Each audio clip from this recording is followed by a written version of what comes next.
അസ്സലാമു അലൈക്കും വറഹ്മത്തുള്ളാഹി. പ്രിയ സഹോദരങ്ങളെ, മധുരിക്കും അറിവുകൾ എന്ന എൻ്റെ ചാനലിലേക്ക് നിങ്ങൾക്ക് സ്വാഗതം. ഞാനിന്ന് പറയാൻ പോകുന്ന വിഷയം, നാം കേരളീയ മുസ്ലിമീങ്ങൾ, പ്രത്യേകിച്ച് സുന്നികൾ, പല രാജ്യങ്ങളിലുമുള്ള ആളുകൾ, നാമൊക്കെ ഇവിടെ ഉൾക്കൊള്ളുന്നത് ഒരു മഹത്തായ സംഘത്തിൻ്റെ കീഴിലാണ്. നാം ഇവിടെ നമ്മുടെ ഓരോ കാര്യങ്ങളെയും നാം മുന്നോട്ട് കൊണ്ടുപോകുന്നത്. എന്തെന്ന് വെച്ചാൽ, നമ്മൾ ഉൾക്കൊള്ളുന്ന സംഘങ്ങൾ ഏതൊന്നാവട്ടെ, 40 അംഗ മുഷാവറയുള്ള മഹത്തായ ഒരു സംഘടനയിൽ അംഗത്വമെടുത്ത ഒരു സുന്നി പ്രസ്ഥാനത്തിൻ്റെ ആളുകളാണ് നമ്മളൊക്കെ. അപ്പോൾ എന്തിനിങ്ങനൊരു സംഘടന എന്ന് ചോദിച്ചാൽ, ഈ സംഘടനൻ്റെ മഹത്വങ്ങൾ നമ്മൾ പറയുകയാണെങ്കിൽ, ഏത് സംഘങ്ങളാവട്ടെ, സുന്നി സംഘടനകൾ 40 അംഗ മുഷാവറയുള്ള ഒരു മഹത്തായ പണ്ഡിത സംഘടനയാണത്. കൂട്ടത്തിൽ നമ്മൾ മനസ്സിലാക്കേണ്ടത്, ഇന്ന് കേരളത്തിൽ ജീവിച്ചിരിപ്പുള്ള 10,000-കണക്കിന് പണ്ഡിതന്മാരുണ്ട്, ആലിമീങ്ങളുണ്ട്. ഇവരെ കൂട്ടത്തിൽ നിന്ന് ഏറ്റവും യോഗ്യരായ, ഏറ്റവും ആ സ്ഥാനത്തേക്ക് വരാൻ പറ്റുന്ന ആളുകളാണ് അത് നിയന്ത്രിക്കുക. അതിന് വലിയ നിബന്ധനകളുണ്ട്. വലിയ ആലിമീങ്ങളായിരിക്കണം, ദർസ് നടത്തി, എത്ര കാലം ദർസ് നടത്തി പരിചയം, ഇങ്ങനെ നല്ല നിബന്ധനയൊത്ത എല്ലാ വസ്തുക്കളും ഒത്ത ആളുകളെയാണ് ആ സംഘത്തിലേക്ക് എടുക്കുക.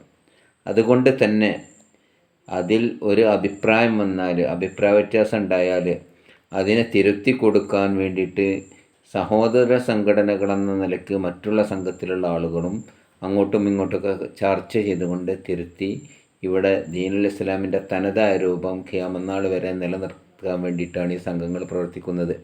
എന്നാൽ ഇതിനെതിരെയാണ് ഇപ്പോൾ കള്ളത്തെരീക്കത്തുകാർ, കുരുവട്ടൂരി തെരീക്കത്ത് പോലത്തെ തെരീക്കത്തുകളൊക്കെ ഇവിടെ രൂപീകരിച്ചു കണ്ട് അവർ ഒരാളെ പ്രതിഷ്ഠിച്ചു, ഒരു പ്രതിബിംബം ഉണ്ടാക്കിയിട്ട് അവർക്ക് ഇബാദത്ത് ചെയ്യണമെന്ന് പറഞ്ഞ പോലെ അവരെ നമ്മൾ എന്ത് ചെയ്യണം, ബൈഅത്ത് ചെയ്യണം, എങ്കിൽ മാത്രമേ എന്തുള്ളൂ, അവൻ്റെ ഈമാൻ പരിപൂർണമാവുള്ളൂ എന്ന് കള്ളത്തെരീക്കത്തുകാർ പ്രചരിപ്പിക്കുമ്പോൾ, പ്രത്യേകിച്ച് കുരുവട്ടൂരി തെരീക്കത്ത് പോലത്തെ ആളുകൾ, ഇവരൊക്കെ എന്താണ് ഇങ്ങനെ പ്രചരിപ്പിക്കുമ്പോൾ അതിനെ വിമർശിക്കുന്നവരെ തേജോവധം ചെയ്യുന്നുവെങ്കിൽ അവരൊരു കാര്യം മനസ്സിലാക്കേണ്ടതുണ്ട്.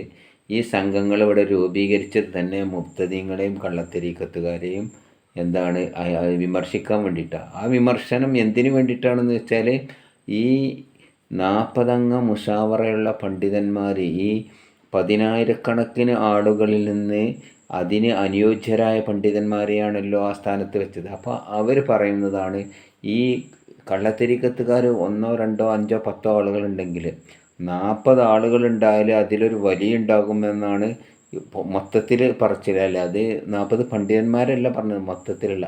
എന്നാൽ 40 പണ്ഡിതന്മാരായാലോ ആ 40 പണ്ഡിതന്മാരുടെയും അവരുടെ മഹത്വങ്ങൾ, അവരുടെ അവസ്ഥകൾ ഒക്കെ എല്ലാവർക്കും അറിയുന്നതാണ്.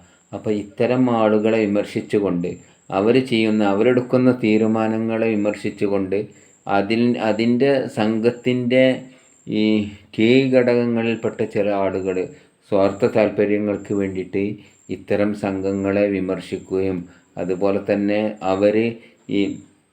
ഇവരെ അനുസരിക്കാത്ത ചില സ്ഥലങ്ങളിലൊക്കെ പോയിട്ട് പരിപാടി വെച്ചിട്ട് നമ്മൾ കാണുന്നുണ്ടല്ലോ. അപ്പം കർണാടകയിലൊക്കെ പോയിട്ട് ഇതിൻ്റെ കീഴ്ഘടകത്തിൽപ്പെട്ട ആളാണെന്ന് വരുത്തി തീർക്കാൻ വേണ്ടിയിട്ട് പരിപാടി വെച്ച് കണ്ട് അവിടെ നിന്ന് എന്താക്കി, ജനങ്ങളുടെ ആക്ഷേപം കിട്ടി ആട്ടി വിട്ടപ്പം അവർ പറഞ്ഞെന്താണെന്ന് അറിയാം, റസൂലുള്ളാഹിക്ക് എന്ത് ചെയ്തിട്ടുണ്ട്, ഈ ത്വായിഫിൽ നിന്ന് ഏറി കിട്ടിയിട്ടുണ്ട് എന്നതുപോലെ ആക്കി ഉപമിച്ചുകൊണ്ട് ചില ആളുകൾ എന്ത് ചെയ്യുന്നറിയോ, ചില ചോട്ടകൾ, ചെറിയ ചെക്കന്മാർ, അവരെ പേരിന് നേരെ ചിലപ്പം വാൽനാമമായിട്ട് എന്ത് ഫൈസിന്നോ അല്ലെങ്കിൽ വേറെ എന്തെങ്കിലുമൊക്കെ ബിരുദങ്ങളുണ്ടാകും.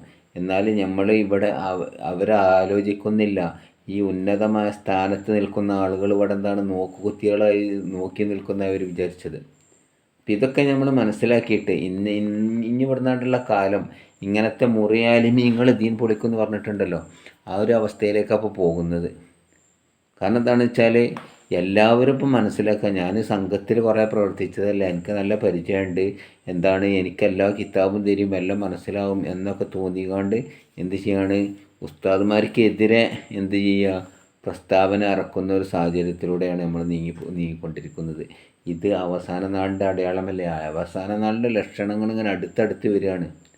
ജാഹിലീങ്ങൾ നേതാക്കന്മാരാന്ന് പറഞ്ഞിട്ടിട്ടില്ലേ?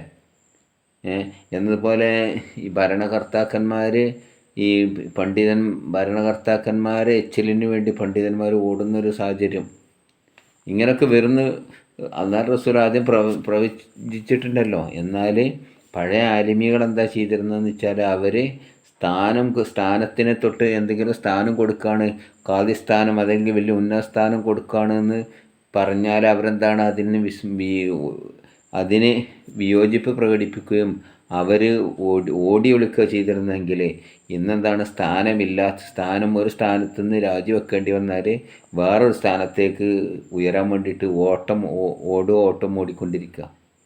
അപ്പോൾ ഇതൊക്കെ മനസ്സിലാക്കിക്കൊണ്ട് ഈ അവസാനമായ ഈ കാലഘട്ടത്തിലെങ്കിലും നമ്മൾ എന്ത് ചെയ്യണം?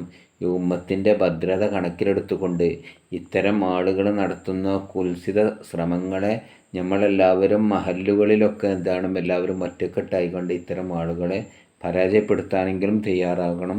അവനവൻ സ്വീകരിക്കുന്ന സംഘടനയെ അവർ വലിയ പ്രാപ്തരാണെന്നും 40 അംഗമുള്ള മുഷാവറ അംഗങ്ങൾ ഈ 4 സുന്നി സംഘടനകൾക്കുമുണ്ട്. അതിൽ ചില സംഘടനകൾക്ക് അനുയായികൾ കുറവാണെങ്കിലും ഈ നമ്മൾ വിചാരിക്കുന്ന ആലിമീങ്ങളുടെയൊക്കെ ഉസ്താദുമാരോ ഒക്കെയാണ് ഇതിലൊക്കെ ഉള്ളത് എന്ന് മനസ്സിലാക്കിക്കൊണ്ട് പരസ്പരം ബഹുമാനിക്കാനും സ്നേഹിക്കാനും അങ്ങോട്ടും ഇങ്ങോട്ടും തെറി പറയാതിരിക്കാനും ഒക്കെ നമ്മൾ ശ്രദ്ധിച്ചിട്ടില്ലെങ്കിൽ അത് നമുക്ക് തിരിച്ചടിക്കും. അതാണ് ഇപ്പോൾ കണ്ടുകൊണ്ടിരിക്കുന്നത്. ഇപ്പോൾ ഈ ആട്ടി എന്ന് പറയപ്പെടുന്ന ഒരു വ്യക്തി ഉണ്ടല്ലോ കർണാടകയിൽ നിന്ന്, അയാൾ സംഘത്തിൽപ്പെട്ട വലിയൊരു ഉസ്താദിനെ പറ്റി ഭ്രാന്തനാണെന്ന് പറഞ്ഞിട്ടുണ്ട്, മാനസിക രോഗമാണെന്ന് പറഞ്ഞിട്ടുണ്ട്. അദ്ദേഹത്തിനെ നിങ്ങൾക്ക് കഴിയുമെങ്കിൽ ഞങ്ങളെന്ത് ചെയ്യുക, ആ ആസ്പത്രി കൊണ്ട് ചികിത്സിക്കുക എന്ന് പറഞ്ഞിട്ടുണ്ട്. ഇതിൻ്റെ കുരുത്തക്കേട് ദുന്യാവിൽ നിന്ന് തിരിച്ചടിക്കുകയാണ്. ഈ 40 അംഗം മുഷാവറയുള്ള അത് ഏതാവട്ടെ, ഇവരെ നമ്മളെന്ത് ചെയ്തു? നമ്മളെ നാവ് കൊണ്ട് എന്തെങ്കിലും പറഞ്ഞിട്ടുണ്ടെങ്കിൽ ഇവരൊക്കെ ദിക്റിലും ദുആയിലും എന്നതുപോലെ തന്നെ നേരം വെളുത്ത് വൈകുന്നേരം വരെ ദർസ് നടത്തുന്ന ആളുകളോ ഒന്നില്ലെങ്കിൽ നമ്മളെപ്പോലത്തെ മാംസമുള്ളവരാണെന്ന് ചിന്തിക്കേണ്ടത്. അപ്പോൾ ഇതൊക്കെ മനസ്സിലാക്കിക്കൊണ്ട് നമ്മുടെ ഈമാൻ സംരക്ഷിക്കുന്ന അവസ്ഥ നമ്മളെല്ലാവരും സൂക്ഷ്മതയോടുകൂടെ പ്രവർത്തിക്കണം എന്ന് മാത്രം പറഞ്ഞുകൊണ്ട് വീഡിയോ ദീർഘിപ്പിക്കുമെന്ന് മനസ്സിലാക്കി നിർത്തുകയാണ്. ദുആവസിയത്തോടുകൂടെ സത്യമായി മനസ്സിലാക്കാനും അതിനെ പിന്തുടരാനും അത് തൗഫീഖ് ചെയ്യട്ടെ എന്ന് പറഞ്ഞു നിർത്തുന്നു. അസ്സലാമു അലൈക്കും വറഹ്മത്തുള്ളാഹി വബറകാതുഹു.